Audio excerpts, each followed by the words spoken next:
Hey everybody, Shawn Powers here. It is 5:15 in the evening. I just finished work. I have another appointment at 6 o'clock, but it's been too long, so we're doing this video, and we're going to do it right now. Linux Plus, the next section. Before we get started, though, I want to take a minute to thank DJ Eric Santos, who is the newest top-tier Patreon supporter of this channel and of me and all the things I do, and I just cannot thank you enough. It just humbles me that people are willing to spend their actual money to support what I'm doing here. So thank you. And top tier, I had to actually look to see what all the benefits were because you are my second top tier supporter, and I didn't even remember what all the benefits were. So thank you, and I will get your welcome basket boxed up and sent out to you. And without further ado, let's get on to this Linux Plus Objective 1.5.3. Now, in this video, we're looking at network monitoring tools. We're going to look at TCP dump and Wireshark or T-Shark. And then these tools, we looked at some of these tools before, netstat and ping. We're going to look at traceroute and MTR, which is my traceroute newer tool. But I do have to mention, when we're talking about TCP dump and Wireshark, people tend to get very, very opinionated, a lot like my dogs, apparently, who are barking about something. You'll probably hear them through this whole video. I can't seem to get them to quiet down. But this video is not like a training video on Wireshark. There are entire courses devoted to Wireshark and TCP dump. I'm just going to show you what they do, how to do a couple very simple things with them so that we can understand it as a tool to meet the requirements of the Linux Plus objectives, but also just so you get a feel for what's possible. This is not going to be a complete and thorough course on TCP dump, Wireshark, T-Shark, that sort of a thing. This is just to give you a feel for what you can do with some network monitoring tools. Before we get into those particular tools, I want to talk about some of the things that we've already looked at and share some similar properties. So ping, you've seen me use ping all the time. And basically, we just do like ping google.com. I mean, this is doing a lot of things. It's doing a DNS lookup for the IP address, and then it's sending out an ICMP packet to the IP address that it finds. Now, that ICMP packet goes there, and then it responds with another ICMP packet, an ACK reply. We're not going to go into the nitty gritty of networking, but basically this sends out an ICMP, which is not TCP, it is not UDP, it's ICMP, which is a different type of traffic specifically for making connections work. And just as a really brief rant, there are a lot of security experts who believe that blocking ICMP at the firewall is really wise, or not responding to ICMP traffic is a way to stay more secure. Now, maybe there are some security reasons to do that. I don't think that the security benefits it might provide are worth breaking how the internet is designed to work. ICMP is a type of traffic that regulates how the internet works. It makes things work better. So I'm personally not a fan of blocking ICMP traffic like pings, but I don't want to get into an argument about it. But just know, if something doesn't reply to a ping, it's probably somebody who decided that blocking ICMP traffic is a way to secure their place, their systems, and so you might have to do something else, which we'll talk about in a second. Anyway, this sends out that ICMP traffic, and then it responds, and it tells you how long it took to respond, and you can see this. It's very valuable information, especially when you're doing network troubleshooting. Now, one of the things that ping does, and ICMP allows you to do, is do a timeout. Like if it only goes a certain number of hops, like if it takes more than this many hops, like going from this router to that router to this router to that router, it will fail. And you can use that knowledge of like how fail after 1, then fail after 2, then fail after 3, to get information about every step along the way. Specifically, that is what traceroute is doing. So let me clear the screen. If we were to say traceroute and then google.com, it gave us a whole bunch of stuff really quickly. Basically what it does is it sends out a series of ping commands or ICMP packets with specific time to live. Maybe I don't think time to live is the proper terminology, but so that it maybe it is time to live, but only goes one hop. And then if it's not at its destination, it gets that information. So basically it pings every step along the way and gives us information. Like for example, the first hop is my home pfSense router 192.168.1.1. Okay, so that's pretty cool. Then the next hop is here, the next hop is here, the next hop is here, and it will continue to do that until you get to the destination, which apparently was this IP address here for google.com. Now, there are some times where you're not going to get responses and you'll get things like this. And that is where that particular node or that hop along the way decided not to return ICMP traffic. It still allows it to go through, but it doesn't reply. You can see it allows it to go through because we got a response from the next hop along the way. So if you see these like asterisk, asterisk, asterisk, that just means that it didn't receive an ICMP reply at that hop. Hopefully that makes sense, but it has still forwarded those, packets on to the next destination because again, we got the things from there. So that is how traceroute finds the path. It traces the path from one place to another, and it gives you information along the way, how long it took to get to that particular hop from where you are. So it's really useful information, but it's kind of old, right? It's an old school way of doing things. And there is a new kid on the block that gives us even more information in kind of a really nice way as well. And if you remember the video we did on Top, and then I talked about HTOP being a newer program that is probably the one you should use because it's newer and better and faster and more user-friendly and does more things. This is the same sort of thing. MTR stands for My Traceroute, and it's probably not installed by default on your distribution. So you'd have to install it like with Yum or with apt or whatever your package management system is. It's probably in your repositories though. And then you can use that in the place of, or in addition to ping and traceroute to get that same sort of information. And the same binary works either GUI or on the command line. So let me show you both really quick. So we'll clear the screen. And now if we use MTR and we just, without any flags, we just give it a domain, google.com, it will pop up a GUI window. If you're on a desktop that has, an X Windows, or I'm sure Wayland as well, but with an X server installed, it's going to pop up a GUI window, and you'll see it keeps updating in real time. Now, this is the traceroute information. Let me scroll down here. Okay, these are the same sort of things that we got when we use traceroute, but it allows us to see things update. It just keeps sending packets, and then we get like the standard deviation of how long it took. These are in milliseconds. So like it took, the last ping was 11 milliseconds here, 21 milliseconds, 7 milliseconds, 16 milliseconds. And you can see along the way, like if there's a spot along the path where there's a rough connection, see there, we just had some loss. There's some packet loss at that section along the path from us to Google. And so this is a really great way to see if it's you or if it's them. Like the site, is it down for everyone or just me?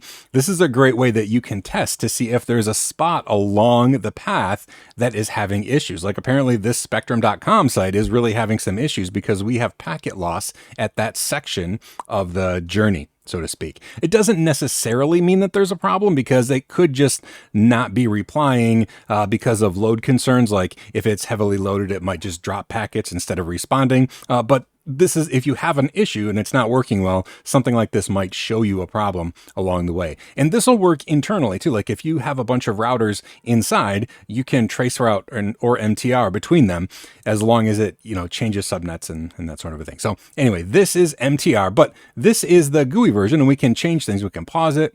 We can restart from scratch, maybe unpause it. There we go. We can do all sorts of things, change how quickly it updates, but it also works on the command line. If you do MTR-T,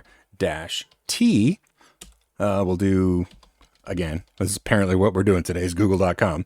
And this will do the exact same thing, but in a text interface. So like if you're SSH'd into a server, you're going to get this without the -T, because if it doesn't sense an X server, it's going to give you the text version. But if you want to have it in your terminal instead of a GUI pop-up, you can use -T to get the same information on a terminal. And then the keys up here, it shows us there's like help and display and restart. We can do restart. I just pressed R to restart and it will do all that. Q should quit. Yeah. And Q quits. Okay. Now, do you remember when I talked about some places stopping ICMP traffic? Well, with MTR, you can do a really cool thing where we can do MTR dash dash, let's say UDP, google.com. And what this does, oh, I didn't do dash T, so it popped up another window here. But what this is doing now is instead of using ICMP traffic, it is sending out a UDP data packet. And we are getting information based on UDP instead of ICMP. And we can do the same thing, MTR dash dash TCP, google.com. And this is not using ICMP traffic again. This is using TCP traffic. Let's go over here. I keep forgetting it's going to pop up a GUI window, but that's okay. GUI windows are cool. And the same thing, rather than ICMP, right now it is using TCP to check every hop along the way. All right, so there's some really cool things that you can do with it, but basically it is like a more advanced version of traceroute. And now the one more non-controversial tool that I want to show you, let's clear the screen, is netstat. And I've shown you netstat before, and I even told you the flag that I use 99.5% of the time. Do you remember it? Netstat dash tuna, right? Netstat dash tuna. And this is going to show us the port information on our local computer. So netstat dash tuna, just press that and it'll show us all of the ports that are open or in use on our local computer. Okay, and that's important. I mean, this is just testing our local computer, querying our local interfaces. Now, usually what I do, let me stretch this a little bit because that wrapped in an awkward place. There we go. Yeah, you can see the top ones. So this is going to show us like if a daemon is listening, like for example, on this computer, apparently there's an SSH server running because it's listening on port 22 on 0.0.0.0, which means all interfaces on TCP version 4, it's listening on port 22, and it says it's listening right there. So that's what we can do there. But I thought for this video specifically, why don't we explain what each of those letters in tuna is for? So let me clear the screen. First of all, netstat has to be spelled correctly. Dash T means I want to know about TCP ports on the system. So the T is for TCP. The U is for, can you guess? The U is for UDP. Dash N, that means I want to know about localhost. I want to know about 0.0.0.0. I want to know about, if it's only listening on one of the IP addresses, like 192.168.1.1, I want to know all of the network addresses on the system. Tell me about all of them. And then A is similar but slightly different. A says, I want you to tell me about all interfaces. So N means all IP addresses, like the local host and every IP address that might be assigned to the system, including that special one, 0.0.0.0, which means all. A means every interface.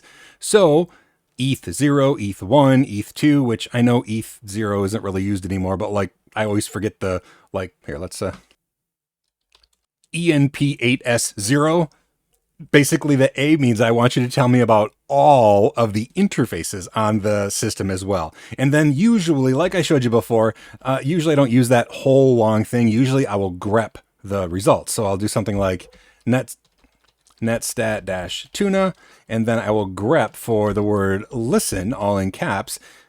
I gotta type the word grep for listen, and it will show us just the ports that are currently listening, meaning like a daemon that is listening on the system. Like if we had Apache installed, it would show like port 80 was here, and it would be in the listen state. So that's something I use netstat for.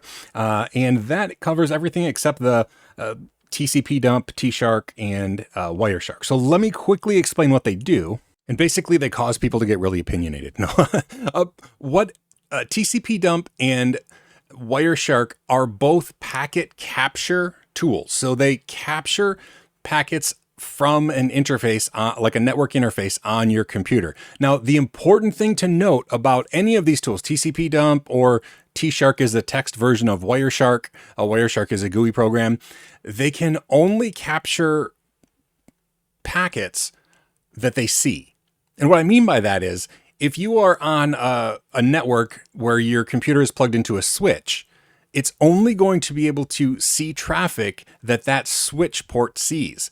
So if two computers on two separate ports are talking to each other, your switch port is never going to see that traffic. That's what switches do. Switches only connect the traffic to where it needs to go. A hub, on the other hand, a hub just spews it everywhere, and whoever it's for can listen, but that's why they're less efficient, because a hub makes things very, very messy. Everybody just screams all their information, and then whoever needs it listens. But a switch will connect two parties together, and only those two are going to see each other. So that's why, if you want to capture packets for an entire network or for something else, your switch might have like a mirror port, where like your uplink port, you could mirror it on another port, plug your computer into there, and then listen, and it would hear all the traffic on this port as well. So there's ways that you can get stuff, but also you might have to SSH into a remote server and capture the packets you want to see, bring them back locally to examine them in Wireshark. So when you capture packets, just realize the computer can only capture what it sees. And with modern switching technology, it doesn't see all the traffic in a network. That's just not how networks work, except wireless networks. Wireless networks are just hubs. For the most part, you're going to have to use sudo or root access to capture packets, just because you need access to the interface, and usually only root has that. There are ways to set it up using group permissions and stuff, but generally you're going to need root permissions to do a packet capture on an interface. And so the first tool we're going to look at is the older one, which is TCP dump. It's been around forever. So I'm going to do sudo TCP dump. Now we can specify what interface we want to listen on, but it'll choose your default interface if you don't specify it. So that's, what I'm going to do. Otherwise we could do -I and tell it what specific interface. But again, I forget the names of the interfaces, like ENPS075, blah, blah, blah. Anyway, TCP dump will use your default network interface. And if you just press enter, it will just show all of the information that it sees on the network. Again, just everything that our local computer sees right here. But it's going to show a whole bunch of traffic as it goes through the default interface on my system. So I'm going to hit Control-C, because that's just a lot of information. And it's not usually how it's used. Usually you'll capture something into a PCAP file. And that is just a format that Wireshark can use to look at it later on. And so, like I said, a lot of times you'll SSH into a remote server, do a packet capture, and then bring that back. And that's why TCP dump is still often used. So we can say, I'm going to do that right now. I'll capture some information using TCP dump. So let's say sudo TCP dump, and I'm still going to use a default interface, but we're going to say, we're going to filter. So that's the other thing that it can do. It can just get some traffic. Rather than all of the traffic everywhere, I'm going to get just traffic that's going to my router, for example, like just traffic going to the router or from the router. So I'll say TCP dump and then host 192.168.1.1. And then instead of just spewing it on the screen, I want it to write the -W to, let's call it dump.pcap. All right. And that's going to save it into a PCAP file that we can look with Wireshark later. So when I just press enter, it's going to be listening. It's dumping stuff in there. It's just going to keep going and keep going. There are ways to set up so it will only capture for a certain amount of time. It will only capture a certain number of packets. You can explore the help page for all those limitations. There are also lots of other filters you can use. You can say, instead of just host that, you can say host DST for just the destination of 192.168.1.1, or just the source SRC of that, and it will only capture packets whose source is from there. And you can run all kinds of filters. You can even and filters together. But when we're done, I'm just going to do Control-C. Okay, and then ls-l star.pcap. And sure enough, there is our file. It looks like we captured 47 kilobytes of information. We'll look at that in just a second, because looking at it, the best way to do that is with Wireshark. It just really is. Okay. The other way we could capture it, though, is with Wireshark itself. The GUI tool can capture, but also T-Shark, which is the text version of Wireshark, can capture without needing a GUI interface. And they do very similar things as far as capturing packets. Now, and this is where people might get controversial and be like, no, it's so much better. This is better. That's better. This is better. That's better. They're both great. All three of them are great. There are slightly different filters that you might be able to apply with T-Shark, like based on the internals of a packet. Like if you're trying to troubleshoot SIP information, you might be able to craft a filter in one that works better than the other as far as like getting just SIP information from a certain type of client or something. Anyway, to do the same sort of thing with T-Shark, we do something like sudo T-Shark, and then let's do a filter. So in this case, to do a filter with T-Shark, it's -F and then the filter. And I am going to do a filter of just ICMP traffic. Okay. And we'll just press enter. And then what this should do is wait to look for ICMP traffic on the network. It looks like it actually did find some. I'm not saving this to a file. I am just, letting this print on the screen. It looks like it is going to save a temp file for us in the temp folder, but we're not going to look at that. But we can write it to a file. But what did I want to show you? Now, this is the same sort of thing we could do using TCP dump, but we could do ping google.com. And now when we ping, it's going to capture, or it's going to display all of those packets because it matched the filter of ICMP traffic. Does that make sense? So that's what actually happened. It captured that. Again, I'm not capturing it to a file, but you could do the same thing with T-Shark. And then Wireshark is the GUI tool. So let's open up Wireshark just to finish this video off. And now remember, all of these tools can do capture. So we could just start capturing packets.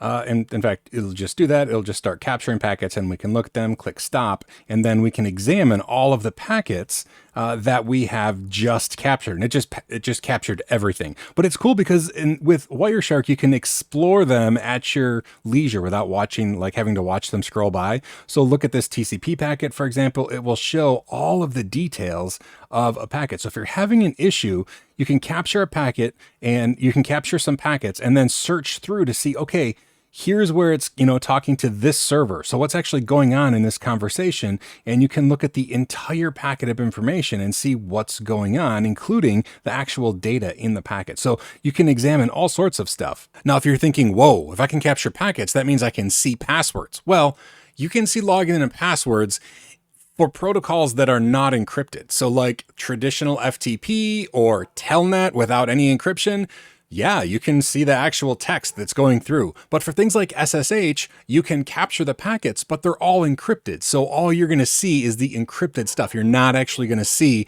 you're not going to find people's passwords in there. Anyway, you can hear my dogs are excited again. But what we could also do is open that file. Like, where's that file? Oh, you see, I have all sorts of stuff in there. I'm downloading some television shows, but dump.pcap, this is the one that we had. So I'm opening this. I'm going to continue without saving our captured packets, but this is the information that we captured using TCP dump. Remember, we captured TCP dump and our filter was only stuff that was to or from the router 192.168.1.1. And you'll see all of these packets that it captured are either has a source or a destination of 192.168.1.1. 1.51, that's the computer that we're on. That's my big tuna machine. And it looks like the bulk, if not all, of the, we had one that wasn't. Okay, here was an ARP request. This was ARP, but everything else looks to be DNS. And so almost everything else, here's a broadcast, an ARP broadcast. Looks like my Ubiquity something was looking for somebody who knows who has the IP address of 192.168.1.1. This Ubiquity device is asking for that because it knows that's the router that it needs to use to get out to the internet. But it does the way that networking works, it has to get the MAC address of the computer with that IP address so it knows how to talk to it. That's kind of deep into the weeds with networking, but that's really what we're looking at with Wireshark here is the nitty-gritty packets that we can capture on our system. So yeah, like I said, this was not an in-depth look at Wireshark, T-Shark, TCP dump. Just know that it's for capturing packets to examine individual packets for stuff. And usually the examination itself happens with the Wireshark utility, the GUI version. T-Shark is, you can look at stuff using T-Shark. It's not nearly as nice, in my opinion. Usually you just want to capture a PCAP file and then bring that to a computer with a GUI interface and then look at the captured packets with Wireshark so you can determine when something is going wrong. But the important things to remember are, it can only capture the traffic that it sees. So if you are trying to capture all the traffic from another computer, you probably want to SSH to that computer to do the capture, and then you can bring that PCAP file back. Anyway, I hope that was clear. Networking is so much fun. And again, there's so many courses that we could have started with just the topics that we covered in this one, but this is just how to use those tools and a little bit to make your life a little bit easier and to pass that Linux Plus exam. Anyway, learn everything. And we have a lot to learn in this video. Do what you love. And most importantly, be kind. I will see you in the next video, and feel free to join us on the Discord. There's a link down in the description. There's a lot of people there who are super smart, and we love to talk nerdy stuff. So hope to see you there, and I will see you in the next video. And it looks like I finished with about 12 minutes to spare, so I might have a cup of coffee before my next meeting. I mean, I guess I could edit. I'll start editing.